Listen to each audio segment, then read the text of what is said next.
Olá, meu nome é Álvaro, sou crítico e editor da revista Pós-Créditos e hoje eu venho para trazer um comentário, já com certo atraso, de uma cena específica de Vale Tudo que me parece interessante desdobrar numa reflexão sobre um certo estado da telenovela. Eu estou falando da cena entre Odete e Eunice, uma cena que foi ao ar no capítulo 107, então já há mais de uma semana aí. Mas eu quero começar com uma introdução, fazendo aqui um retrospecto. Alguns dias atrás, eu estava vendo no YouTube um vídeo, uma mesa de roteiristas colaboradores de telenovela, uma mesa realizada pelo BR Lab, que é um laboratório de roteiros. E nessa mesa estava o Aimar Labak. E ele falou uma coisa sobre a telenovela e fez essa análise, né, de um certo estado da telenovela contemporânea.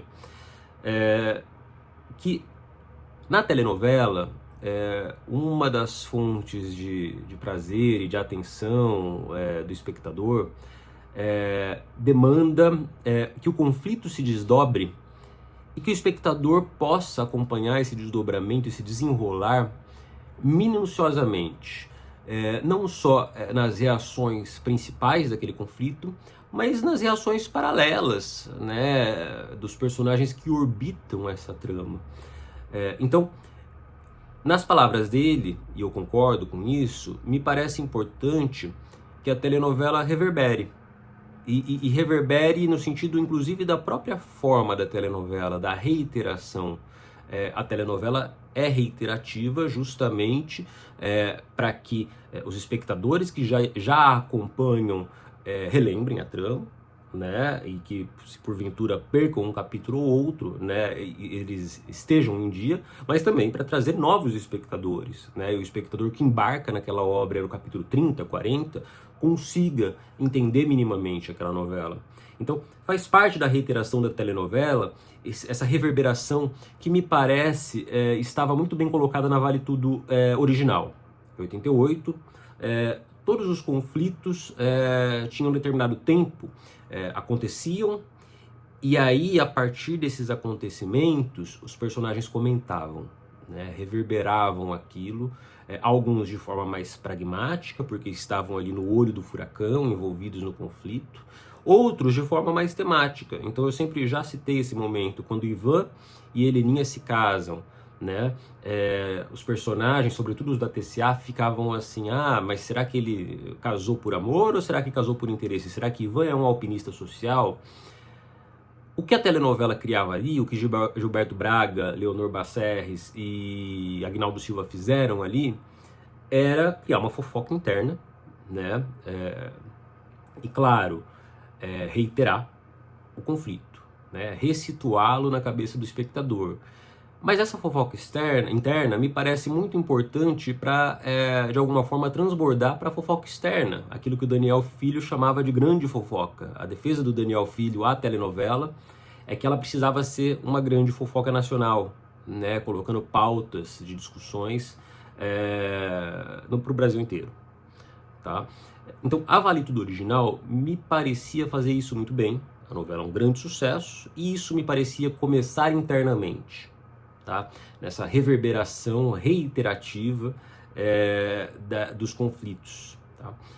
Não me parece acontecer agora, e acho que isso fica muito evidente comparado a outras novelas, né? Acho que sobretudo a novela das 7. Eu li o Du Seco comentando esses dias justamente sobre como eram emocionantes as cenas agora dessa semana de Dona de Mim, ali trabalhando, né, o conflito da morte de Abel, o personagem do Tony Ramos. Então teve uma cena muito bonita, por exemplo, com a Sueli Franco na hora do enterro do personagem, uma série de cenas muito emocionantes, né? Os filhos quando descobrem o vazamento do carro, né, e que talvez tenha sido uma sabotagem. Enfim, eu acho que Dona de Mim é uma novela que eu acompanho mais ou menos, com alguma parcimônia, eu não consigo acompanhá-la diariamente. Acho que é uma novela que tem acertos e erros, mas nesse sentido é uma novela que, e acho que talvez a Rosane Svartman é uma estudiosa de telenovela, e acho que isso ela entende muito bem, a necessidade de um conflito tão impactante quanto esse, de alguma forma sequestrar todos os núcleos e sequestrar esses capítulos ao redor da novela. Não tem o mesmo impacto na macroestrutura da novela, mas foi das cenas mais impactantes dessa versão de Vale Tudo, o confronto entre Eunice e Odete. Eu confesso que eu não me lembro se esse confronto acontecia originalmente, eu acho que não. Tá? A personagem da Iris Bruzi, a Eunice da Iris Bruzi, eu acho que até aparecia mais do que a da Edivana em tempo de tela, mas ela era uma personagem sem muitos conflitos próprios, então eu não me lembro se havia esse embate. De qualquer forma, não havia um embate que trazia questões raciais para essa cena, né? E nessa há esse embate entre as duas personagens, né, de núcleos, né, distantes. Eunice é madrasta de Ivan, Odete é sogra, mas elas pouco interagiram na novela. E Eunice é mãe de Fernanda, né, personagem da Ramile, que namora o personagem do Tiago, que é o personagem do Pedro Washington. E Odete oferece um dinheiro para que Fernanda se afaste de Tiago, porque Odete considera que ela vai atrapalhar os estudos, o futuro do menino, enfim. Isso já havia na novela original e era, inclusive, mais inchado esse conflito, né? Essa coisa da faculdade de Tiago, e Odete não queria que ele simplesmente estudasse no Brasil, porque ela considerava que as faculdades, as universidades do Brasil eram todas ruins, então que ele tinha que estudar no exterior. Então isso se alongava na novela original mais do que nesta, tá? E aí surge essa cena, Odete tentando comprar Fernanda ali, e logo depois, né, é uma cena já de meio para fim do capítulo, e ainda nesse capítulo há um embate entre as duas, entre Odete e a personagem da Edivana, a mãe da Fernanda, a Eunice, tá? E é uma cena forte, acho que a Edivana Carvalho controla muito bem a cena, controla até, acho que melhora o texto dessa cena, porque me parece, eu não sei, eu tenho essa impressão de que os textos do núcleo rico sempre são mais ricos do que os textos do núcleo de classe média ou do núcleo mais popular, tá? Pelo menos mais espirituosos. Então, por exemplo, Odete tem uma fala muito condenável, obviamente, mas ela fala assim: sua filha foi até civilizadinha. Me parece uma boa construção de diálogo para mostrar quem é essa mulher, tá? E a Eunice fala assim 2 vezes: Fernanda, a minha filha é maravilhosa, a minha filha é maravilhosa. E aí eu posso tentar entender esse diálogo repetitivo como a personagem está nervosa, e aí faltam os adjetivos, mas eu esperava uma defesa mais enfática de Eunice na escolha das palavras, tá? Na maior parte do tempo. Ela tem um raciocínio bom, mas a defesa, né, e ela desmascara o racismo dessa situação, mas a defesa da filha, de forma mais pessoal, me parece um pouco repetitiva, e a Edivana engrandece a cena. Ela faz muito bem, ela tem um controle ali da ação, dos olhares, da aproximação, o momento em que ela avança na Odete, que me parecem muito bons e me parecem elevar, de fato, a cena, tá? Essa cena trouxe algumas questões, como, por exemplo, o racismo ou não racismo de Odete. Eu acho que Odete era racista, e Odete continua racista nessa versão. E esse racismo dela, da maneira como ele está sendo construído, eu não acho ele completamente inverossímil, como a maioria das pessoas acha, né, das leituras que eu vejo por aí. Eu acho, pelo contrário, que é um racismo tipicamente brasileiro, esse racismo cordial, esse racismo que sequestra algumas pessoas para o convívio, desde que essas pessoas tenham algo para dar em troca. Então, para mim, a relação de Odete com Fátima, ela tem esse racismo velado, né? E Odete sequestra Fátima, entende que Fátima é uma figura ali que pode lhe ser útil, né? Mas deixa muito clara a relação de poder ali, né? Essa situação das redes sociais da Maria de Fátima, acho que deixam isso muito claro, né? Odete mandou ela cortar, ela fez até aquele videozinho de estou sendo censurada e tal, mas cortou, né? Acabou com as redes sociais dela ali, porque isso era um incômodo a essa patriarca, na verdade. O comportamento de Odete é bastante patriarcal, né?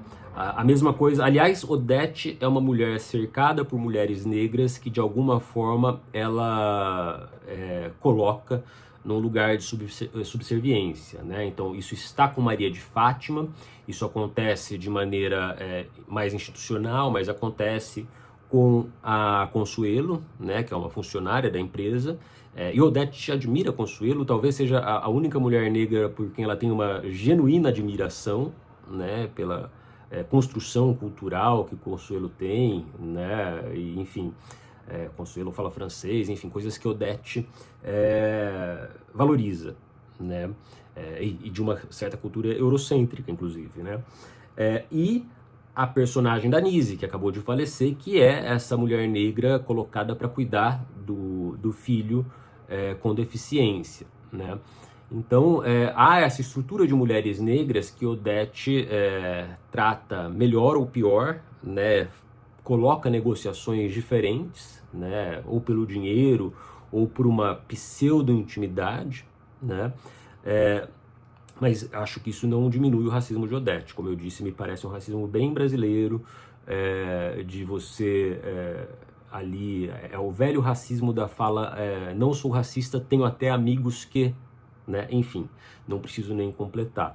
Então eu vejo Odete a partir dessa perspectiva de racismo, que é diferente da perspectiva anterior. A Odete anterior era abertamente racista. Essa escamoteia um pouco mais as coisas, né? Mas esse racismo é desmascarado nesse embate com Eunice, tá? Quando ela fala, por exemplo, que a Fernanda é civilizadinha, né? E os diminutivos são uma herança da Odete anterior, né? Que permanecem nessa Odete de vez em quando, ainda com um pouco mais de parcimônia, eu acho.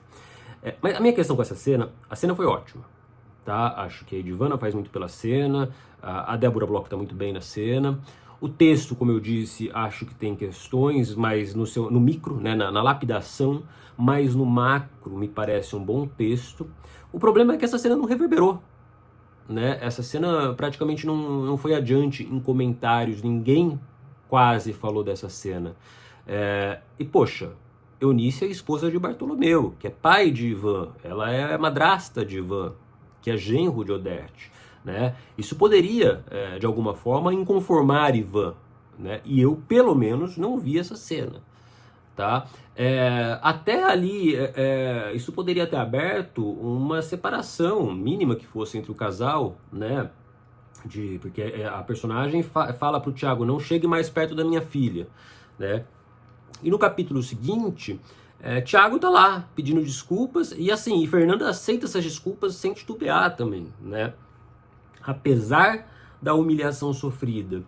Então, é o tipo de cena que foi bem dirigida, bem realizada, bem atuada, é catártica, atravessa questões importantes do nosso país, né? Então é uma cena que faz esse atravessamento da diegese da narrativa ao contexto, ao extradiegético, às nossas questões sociais, culturais, os nossos problemas, mas é uma cena que morre aí. Né? Você não vê por que a personagem, me fugiu o nome agora da moça que trabalha na casa, a empregada, que é vizinha da Lucimar, né? Mas parece que lembram que ela é vizinha da Lucimar só de vez em quando, né? Porque lá atrás houve uma fofoca plantada, né? Por quê? Porque a empregada é vizinha da Lucimar. E agora, por que isso não foi parar na vila, por exemplo? Né? Por que a gente não escutou outros personagens pensando, né, esse embate que me pareceu um embate tão importante para essa novela? Ver a Odete Roitman, né, essa vilã, ser tirada, que é a grande manipuladora de todos ali, ser tirada do seu eixo, né?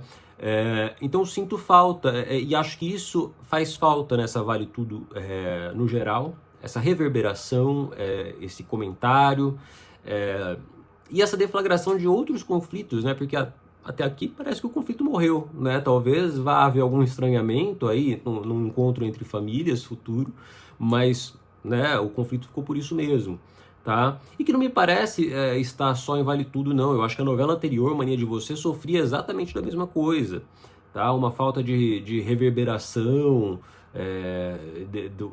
desses conflitos se interligarem melhor e dos personagens comentarem esses conflitos, né? Acredito que haja uma... E aí, talvez seja o mau impacto das narrativas seriadas, né, as séries de fato, na nossa telenovela, que tem as narrativas seriadas, elas trabalham com a elipse, né, com a supressão de acontecimentos e com o andar narrativo mais acelerado, né? Ainda assim, elas têm suas reiterações também, tá? E isso me parece hoje contaminar a telenovela de uma maneira negativa. Eu entendo que o público talvez esteja numa outra vibe, né? E aí uma novela que fazia isso muito bem, Renascer, foi rejeitada pelo público, né? Entre aspas, porque o Ibope não era ruim, mas entendo que isso também está no cerne dos problemas atuais da telenovela. O público espera determinadas coisas, espera determinados embates, e como isso vai afetar a vida ao redor desses personagens. Lembro muito do caso de Um Lugar ao Sol, a novela da Alicia Manso, que no final não havia um embate mais direto entre o personagem do Cauã Raymond e da Aline Moraes, e ele tinha se casado com ela enganando a identidade, né? E o público sentiu falta disso, né? Esse embate aconteceu numa cena de tribunal ali, mas ela não falava diretamente com ele e tal, e acabou aí. A novela tem cenas que elas precisam ser apresentadas, que elas não podem ser simplesmente suprimidas, né? E tem cenas que merecem uma sobrevida melhor, né? Por que isso não chegou no ouvido de Raquel, a protagonista negra, para comentar o racismo de Odete Roitman, né? Por que isso não chegou ao ouvido de Consuelo, tá? Por que isso não chegou? Por que Ivan, em momento nenhum, fez uma confrontação a essa sogra e sogra ali? Estão num momento delicado, mas uma coisa poderia interligar a outra, né? Odete tentando manipular a vida de todos ali, né? E consequentemente, fazendo esse movimento ambíguo, ela tenta trazer Ivan e tenta afastar a Fernanda, e são da mesma família, né? Então é isso, acho que é o que falta nessa Vale Tudo. Não é um problema só de Vale Tudo, eu acho que é um problema da telenovela, né, em maior ou menor grau, mas passa por vários títulos, e acho que tem uma certa contaminação aí de um temor por perder a atenção do público, né, e de uma certa economia narrativa que as séries colocam, mas que a telenovela tem que saber como colocar, né, e não soube nesse caso, tá bom? Até mais.